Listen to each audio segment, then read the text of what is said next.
स्वागत है आपका। मैं हूं आपके साथ नेहा दुबे। बुलेटिन की शुरुआत करते हैं, लेकिन उससे पहले आपको सीधे ले चलते हैं मेरठ, जहां पर सीएम योगी आदित्यनाथ जनसभा को संबोधित कर रहे हैं। भ्रष्टाचार बनाम जीरो टॉलरेंस के बीच का है, तुष्टीकरण बनाम सबका साथ सबके विकास के बीच का है, स्वार्थ के परिवार बनाम मोदी के परिवार के बीच का है, जातिवाद बनाम गरीब कल्याण के बीच का है। एक तरफ विकास को लेकर के चलने वाली सरकार और दूसरी तरफ षड्यंत्र हजार करने वाले वह नापाक गठबंधन के लोग जो तमाम प्रकार की भ्रम की भावनाएं पैदा कर रहे हैं। और पूरे देश के अंदर आज एक ही आवाज है, और वह आवाज जो आज देश के अंदर जुड़ रही है, जो देश ने देखा अपनी आंखों से, युवाओं के लिए आजीविका भी है तो उनकी आस्था का सम्मान भी है। और मित्रों, हम सबको तय करना है कि हमें कर्फ्यू चाहिए या कावड़ यात्रा चाहिए। और यह हम सब इस बात को जानते हैं, यह देश मोदी जी की गारंटी पर विश्वास करता है, क्योंकि मोदी जी की गारंटी का मतलब 12 करोड़ अन्नदाता किसानों के लिए प्रधानमंत्री किसान सम्मान निधि, मोदी की गारंटी का मतलब 4 करोड़ गरीबों को सिर ढकने के लिए आवास, मोदी की गारंटी का मतलब 10 करोड़ गरीबों के घर में रसोई गैस का सिलेंडर, 12 करोड़ गरीबों के घर में शौचालय की व्यवस्था, 80 करोड़ गरीबों को फ्री में राशन की व्यवस्था, 60 करोड़ गरीबों को 5 लाख रुपए की स्वास्थ्य बीमा का कवर। ये मोदी की गारंटी देश के अंदर एक स्वर से बोल रही है कि फिर एक बार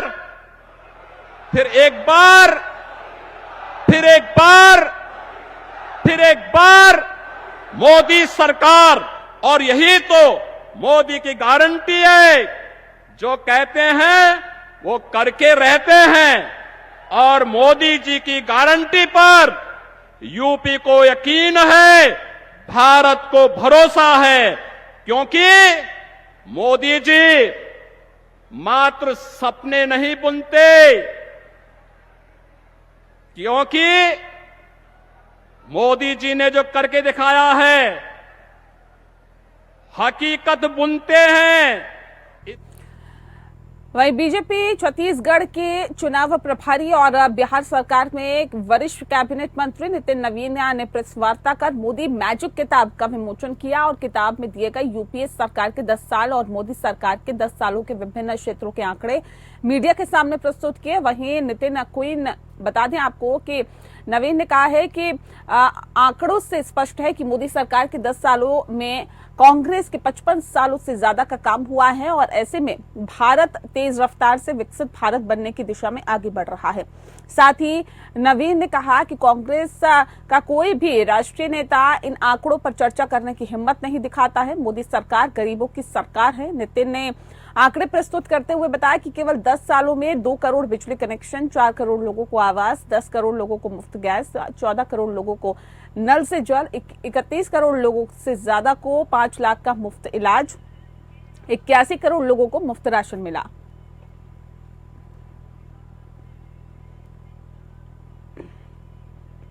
रायपुर कांग्रेस पार्टी ने महालक्ष्मी नारी न्याय गारंटी को लेकर जन जागरूकता अभियान चलाया है। रायपुर शहर के चारों विधानसभा के अंतर्गत आने वाले विभिन्न स्थानों पर इसकी शुरुआत की गई।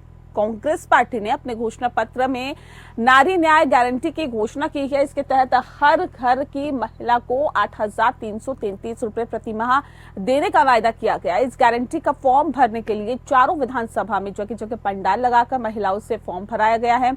हजारों की तादाद में महिलाएं फॉर्म भरने पहुंची। महिलाओं में इस गारंटी को देखकर काफी उत्साह दिखाई दिया। कुछ जगहों पर महिलाएं एक दूसरे के चेहरे पर रंग गुलाल लगाकर खुशियां मनाते हुए नजर आई। रायपुर लोकसभा प्रत्याशी विकास उपाध्याय समेत कांग्रेस के तमाम वरिष्ठ नेता गण यहां पर नारी न्याय गारंटी योजना का फॉर्म भरते हुए नजर आए। सुबह से लेकर रात तक जगह जगह पर फॉर्म भरने का सिलसिला चलता रहा।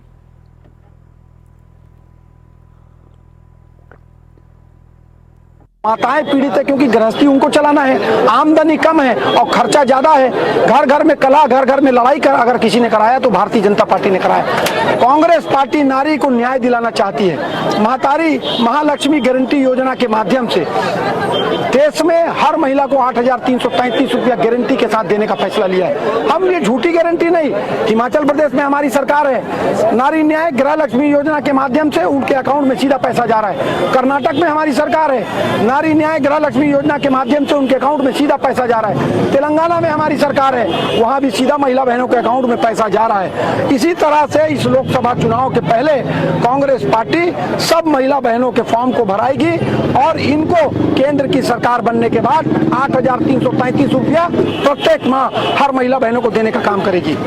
रायपुर लोकसभा प्रत्याशी विकास उपाध्याय ने धरसीवा और अभनपुर विधानसभा का दौरा किया। इस दौरान उन्होंने विभिन्न समाजों और महिला समूह के साथ आम जनता से मुलाकात की। इसके बाद धरसीवा और विधानसभा के अंतर्गत आने वाले सिलियरी में कांग्रेस के कार्यकर्ताओं के साथ बैठक की, साथ ही ग्राम सकरी में महिला समूहों के साथ बैठक की। बैठक में विकास उपाध्याय ने कांग्रेस की महालक्ष्मी नई न्याय गारंटी के बारे में बताया और अपने हाथों से गारंटी योजना का फॉर्म भी भरा। तत्पश्चात अभनपुर विधानसभा के कुटेरा गांव में छत्तीसगढ़ी झेरिया लोहार समाज के लोगों से बातचीत की और मुलाकात भी की, जहां समाज के लोगों ने उनका स्वागत किया। राज्य स्तरीय इस सामाजिक बैठक में उपस्थित समाज के पदाधिकारी ने इस लोकसभा चुनाव में कांग्रेस प्रत्याशी विकास उपाध्याय का समर्थन करने समाज के लोगों से अपील की।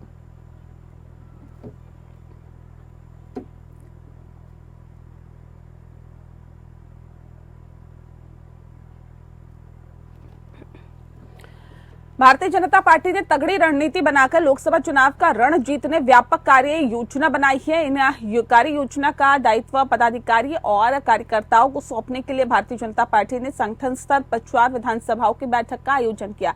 इस बैठक में प्रदेश संगठन प्रभारी अजित जामवाल, संगठन महामंत्री पवन साय और उप मुख्यमंत्री विजय शर्मा सहित भारतीय जनता पार्टी के कई कद्दावर नेता शामिल हुए। लोकसभा चुनाव में बीजेपी प्रत्याशी और वर्तमान सांसद संतोष पांडे की जीत सुनिश्चित करने के लिए भारतीय जनता पार्टी ने राजनांदगांव लोकसभा के रण में तगड़ी मोर्चेबंदी की है और अलग अलग कार्यकर्ताओं और पदाधिकारियों को जमीनी स्तर पर कार्य करने के लिए जिम्मेदारी भी तय करती है।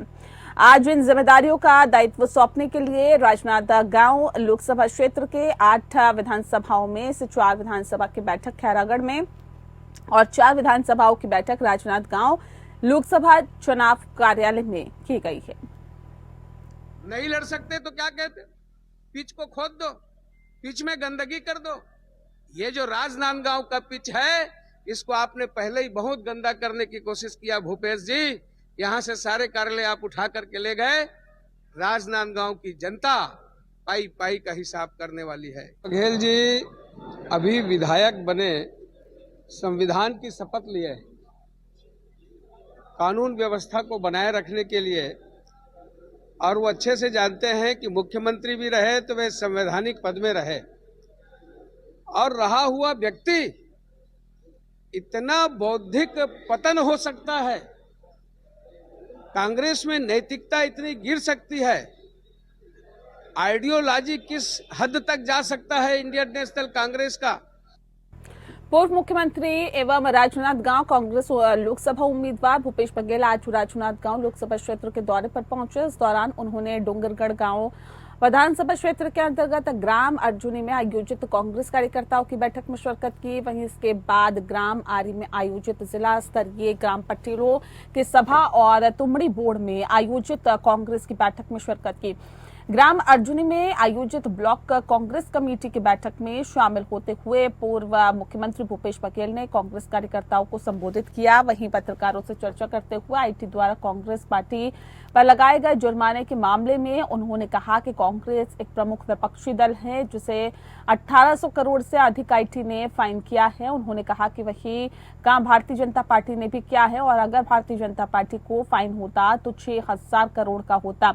उन्होंने कहा कि जब कांग्रेस को फाइन किया जा रहा है तो फिर भारतीय जनता पार्टी को क्यों नहीं किया जा रहा।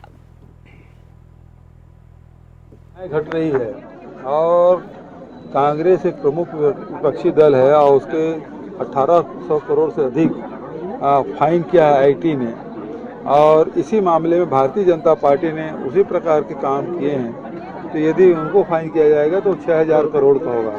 तो उसी एक गलती के लिए जहां कांग्रेस को 1,800 करोड़ रुपया माफ किया जा रहा है, फाइन किया जा रहा है, तो भारतीय जनता पार्टी क्यों नहीं?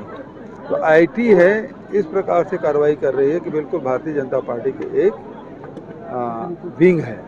उसी प्रकार से ईडी का भी रवैया आप देख लें किस प्रकार से दो मुख्यमंत्रियों को जेल में डाले, और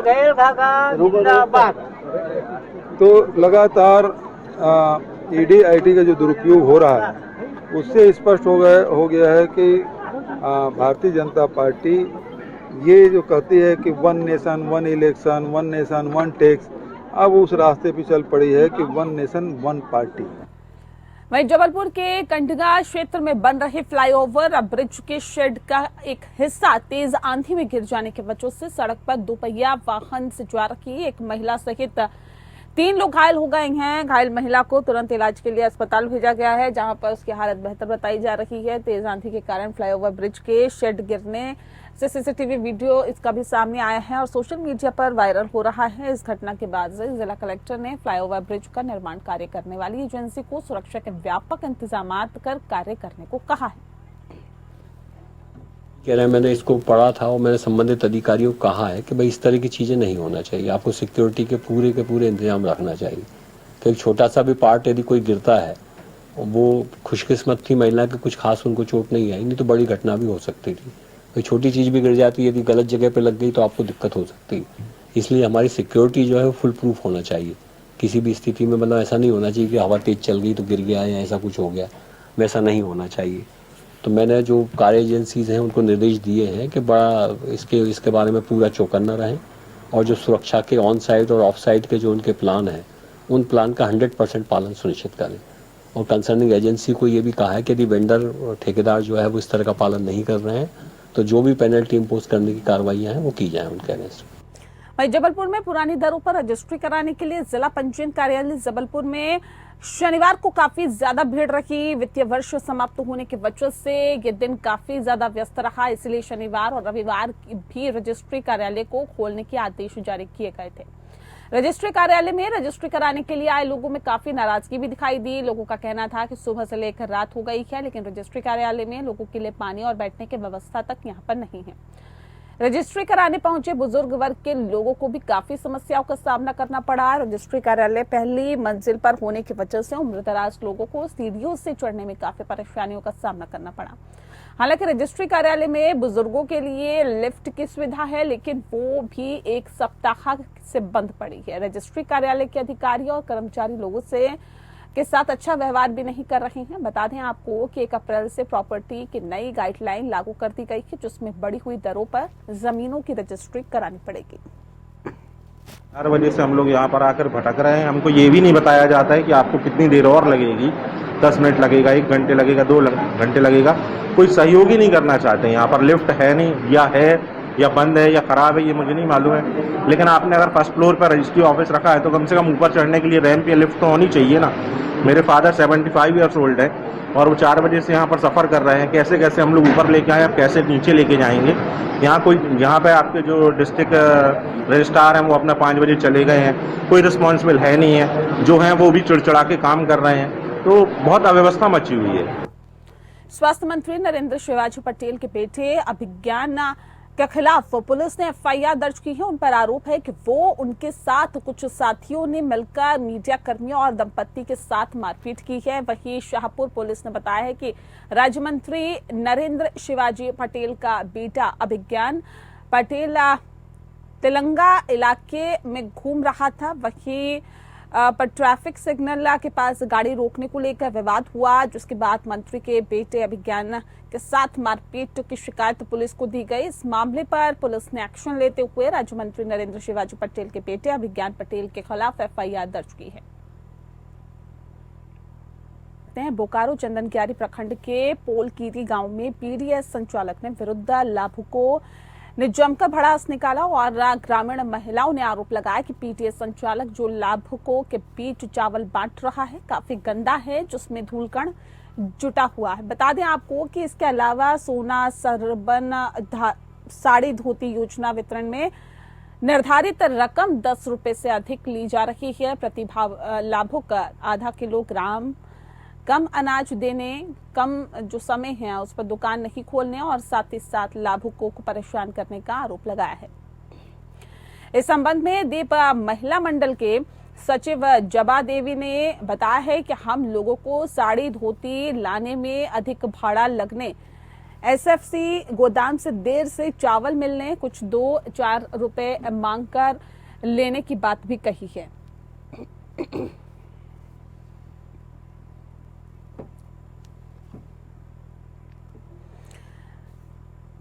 धनबाद लोकसभा से भाजपा के द्वारा ढुल्लू महतो को उम्मीदवार बनाए जाने के बाद से ही जमशेदपुर पूर्वी के निर्दलीय विधायक सरयू राय ढुल्लू महतो पर हमलावर है। बता दें आपको कि देर रात बोकारो पहुंचे विधायक सरयू राय ने कहा है कि मैंने कभी नहीं कहा कि मैं धनबाद से चुनाव लड़ूंगा। मैं यहां दूसरी पार्टियों के नेताओं और भाजपा के नेताओं और कार्यकर्ताओं से बात कर रहा हूं, क्योंकि भाजपा के नेता और कार्यकर्ता काफी आक्रोशित है। ऐसे में अगर धनबाद की जनता भाजपा के नेता और कार्यकर्ता कहेंगे तो मैं चुनाव लड़ने से पीछे नहीं हटूंगा। उन्होंने कहा कि बिना भाजपा के नेता और कार्यकर्ता के सहयोग से ढुल्लू को हराना मुश्किल है। उन्होंने कहा कि भाजपा के संस्थापक पंडित दीनदयाल उपाध्याय ने अपनी किताब में लिखा है कि अगर पार्टी मदमस्त हो जाए और गलत लोगों को चुनाव में उतारे, ऐसे में पार्टी के नेताओं और कार्यकर्ताओं को पार्टी को सबक सिखाने के लिए निष्पक्ष और ईमानदार प्रत्याशी को वोट देकर जिताना चाहिए। भारतीय जनता पार्टी के जो कार्यकर्ता हैं सबसे अधिक उद्वेलित और परेशान वही हैं, और जब तक भारतीय जनता पार्टी के भीतर के वैसे कर्तव्यनिष्ठ कार्यकर्ताओं का समर्थन नहीं मिलेगा तब तक इन्हें परास्त करना भी कठिन होगा। कि भारतीय जनता पार्टी के जो आदर्श पुरुष रहे हैं जनसंघ काल के समय से पंडित दीनदयाल उपाध्याय जी, उन्होंने कहा है, किताब में लिखा है कि यदि पार्टी कभी मदमस्त हो जाए और गलत उम्मीदवार का चुनाव कर दे तो पार्टी के कार्यकर्ताओं को और जनता को पार्टी के ऐसे निर्णय को बदल देना चाहिए, इसके खिलाफ खड़ा हो जाना चाहिए। ये तो वही उक्ति है, कोई कह दे कि नहीं है तो ऐसी स्थिति होगी तो भाजपा के कार्यकर्ता अपनी भूमिका इसमें तलाशने, मेरा एक प्रयास ये भी रहेगा। जामताड़ा थाना क्षेत्र के सुपाहीडीह गांव में रांची से पहुंचे उत्पाद विभाग की टीम और जामताड़ा पुलिस ने संयुक्त रूप से छापेमारी कर लाखों रुपए की नकली शराब बरामद की है। बता दें कि उत्पाद विभाग को ये सूचना मिली कि सुपाहीडीह गांव के एक आदिवासी टोला में अवैध रूप से नकली शराब बनाई जा रही है और इसकी फैक्ट्री संचालित है। जिस सूचना पर पुलिस ने छापेमारी की और इस दरमियान वहां से भारी मात्रा में निर्मित नकली शराब बोतल, रैपर, कच्चा स्प्रिट शराब बनाने के उपकरण बरामद किए हैं। वहीं उत्पाद विभाग के ज्वाइंट कमिश्नर गजेंद्र कुमार सिंह ने बताया है कि गुप्त सूचना पर यह कार्रवाई की गई है और ये बड़ी कार्रवाई है।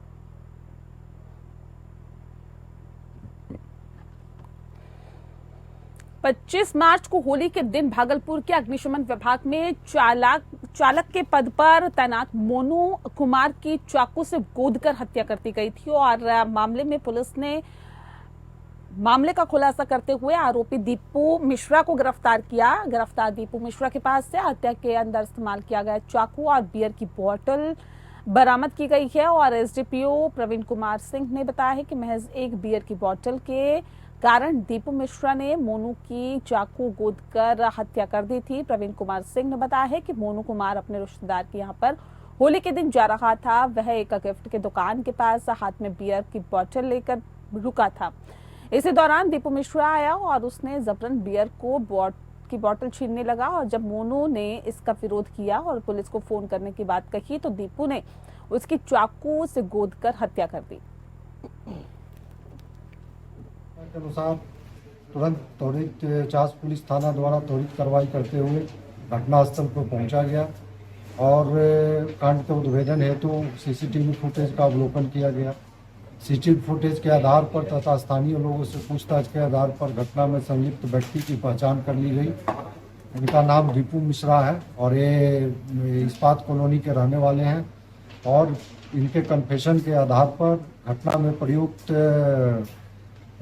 चाकू और कवर और इनके घर से आधार कार्ड और पैन कार्ड बरामद किया गया। हत्या का मूल कारण है कि मृतक मोनू कुमार लौट रहे थे, इनके हाथ में एक बियर का बोतल था और ये बियर की बोतल की मांग करने लगे। इसी में उनके द्वारा विरोध किया गया और उनके द्वारा कॉल किया जा रहा था। इसी क्रम में अपना बचाव के लिए ये चाकू से वार करके उनको घायल कर दिए। उनको हॉस्पिटल ले जाने पर उन्हें मृत घोषित।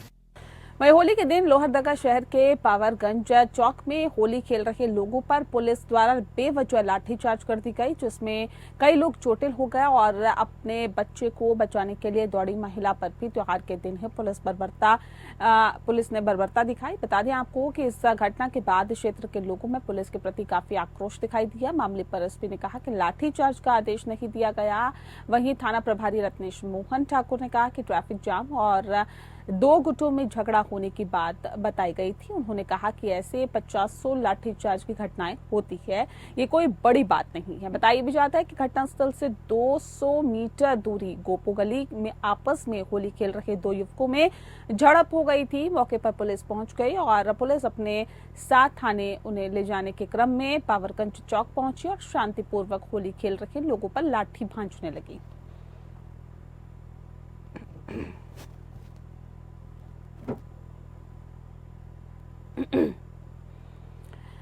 बोकारो के बालीडीह इंडस्ट्रियल एरिया में अवैध शराब फैक्ट्री पर छापा मारकर फैक्ट्री मालिक और संचालक के खिलाफ मामला दर्ज किया गया है। पुलिस ने बताया कि पानी की फैक्ट्री की आड़ में अवैध विदेशी शराब का कारोबार बड़े पैमाने पर किया जा रहा था। फैक्ट्री में शराब बॉटलिंग करने के लिए सभी उपकरण लगाए गए थे और कई नामी ब्रांड के शराब यहां पर बनाकर पंजाब, हरियाणा और अरुणाचल प्रदेश के साथ साथ कई राज्यों में बेचने का काम भी किया जा रहा था। कल पुलिस ने छापेमारी में ये बात बताई है कि राज्य मुख्यालय, उत्पाद विभाग और बोकारो पुलिस प्रशासन पूरी तरह से इसको लेकर संजीदा नजर आ रहे हैं। उत्पाद पुलिस के साथ ही विभाग के सचिव मुकेश कुमार इस फैक्ट्री का निरीक्षण करने पहुंचे, जहां पर उन्होंने अवैध शराब फैक्ट्री का निरीक्षण करते हुए बोकारो की DC Vijaya Jadhav, IG doctor Michael Raj, उत्पाद आयुक्त और बोकारो एसपी को कई निर्देश दिए। बालीडीह में ये एक अवैध शराब फैक्ट्री का कल उद्भेदन हुआ है। पुलिस द्वारा इसका इनपुट प्राप्त हुआ था, एक रेड कराई गई और इस रेड में यहाँ पे आप देख रहे हैं इस इंडस्ट्रियल एरिया में एक पानी के यूनिट के आड़ में ये पीछे के तरफ एक शेड बना के अवैध शराब का मैन्युफैक्चरिंग किया जा रहा है। यहाँ अगर आप देखेंगे तो बहुत सारे जो ब्रांड्स है उसके स्टिकर्स फर्जी तरीके से बनवा के लाए हुए हैं। इसका प्रिंटिंग जो है कहीं पुडुचेरी या थ्रू आउट द कंट्री से आया हुआ है। बहुत सारे कंपनियों के जिस तरह से लेबल्स होते हैं, साथ ही साथ जैसे बॉटल्स के कैप होते हैं, वो कैप्स भी एन मास यहाँ पे पाए गए। पैकिंग का कार्टन मटेरियल यहाँ पे रखा हुआ है, खाली बॉटल्स यहाँ पे पाए गए हैं। 5000 लीटर के कैपेसिटी के ऑलमोस्ट 16 सिंटेक्स की टंकियाँ हैं। 2.25 टंकियों में फाइनल प्रोडक्ट रेडी है जो बॉटलिंग यूनिट के थ्रू बॉटल में भर के भेजना है और बाकी की टंकियों में इनका जो रॉ मटेरियल है, स्पिरिट है, कुछ माल्ट है, कुछ कैरामल है, कुछ फ्लेवर्स है, कलर्स है, केमिकल्स है, वो यहाँ भारी मात्रा में पाए गए हैं। आंध्र प्रदेश में फंसे जामताड़ा के 15 मजदूरों को जामताड़ा पुलिस ने सकुशल मुक्त करा लिया है। सभी मजदूर नाला थाना क्षेत्र के रहने वाले हैं। इन मजदूरों को काम का झांसा देकर मेट द्वारा ले जाया गया था। बता दें आपको कि वहां ले जाकर इन्हें मजदूरी देने के लिए बताया गया था। साथ ही साथ बताया भी जा रहा है कि मजदूरी देने के बजाय उल्टे इनके साथ मारपीट की जाती थी और अमानवीय व्यवहार भी किया जाता था। उनके मोबाइल फोन को भी छीन लिया गया और आंध्र प्रदेश के कृष्णा जिले के अंदर फंसे मजदूरों ने इसकी सूचना किसी तरह से अपने परिवार वालों को दी तो परिवार वालों ने जामताड़ा पुलिस से गुहार लगाई, जिसके बाद पुलिस ने कार्रवाई करते हुए पहुंचकर बंधक बनाए गए 15 युवकों को जामताड़ा वो वापस ले गई। वहीं एसपी ने बताया कि मजदूरों को ले जाने वाले मेट के अलावा आंध्र प्रदेश में इनको बंधक बनाने और मारपीट करने वालों के खिलाफ भी कांड दर्ज किया गया।